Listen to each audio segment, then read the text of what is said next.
While there's not really a core strategy in the sense that you can go through a problem step by step, no matter what the problem is, not that even you would see that in the reading or writing, but at least for the reading or writing, there is more of a repeatable procedure for the section. For the math, every question is different. You know, of course, there are trends, there are common things, but it's not like you can just step by step solve any question that you see. But we can at least give you some good rules of thumb, some good habits, some good ways to approach questions when you're tackling the questions in the math section. So let's start with number one, read the question through. So first thing you do is read the question. Just read it from beginning to end just to get a sense of what's going on.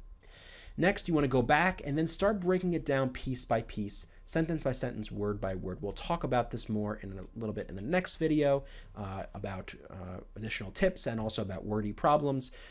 But it's really important not to try to figure the whole thing out at once. Break it down to piece by piece. Write down and draw what you know, even if you're just copying what's in the problem. So if the problem has a formula, copy the formula down. If it's got a picture, either draw on the picture or draw your own picture. You want to get stuff on paper. You don't want to just keep things in your head. You want to get it out on paper so you can work on paper. When you're looking at a question, you want to think about the question type and how it relates to the kind of problems you've seen before. And this is where pattern recognition comes in. If you can recognize that a certain question is, oh, it's one of these questions. It's that, two equations, two unknowns, system of equations type question, word problem. I've seen 6 of these before. It helps you cut through the verbiage, helps you cut through the wordiness and realize what it is that they're testing. And that's where practice comes in. The more you practice, the more you'll recognize the material and the question types. If you get stuck, reread the question.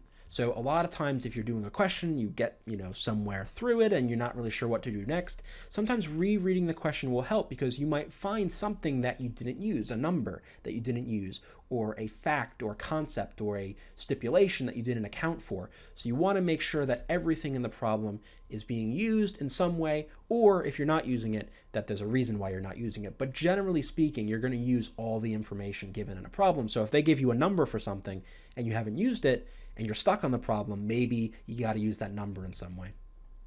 Really important tip when it comes to pacing, keep moving. We'll talk about this when we talk about wordy questions and circling and returning, but you want to, if there's a question that's giving you trouble, circle it, the number in your test booklet, move on.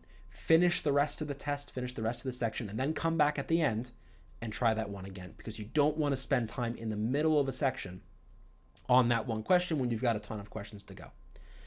Finally, if time permits, you return to your circled questions. Otherwise, you'll guess if you don't have enough time. And if you have even more time, you want to review all your answers. You really want to use every spare second. If you finish 10 minutes, 5 minutes early, and you're just sitting there, you're giving away valuable time that you could use to check your answers. You really want to make sure that you can verify your answers to avoid those silly mistakes and to really confirm that you've gotten it right. We'll talk more in a later video about additional strategies, but let's move on to the next one.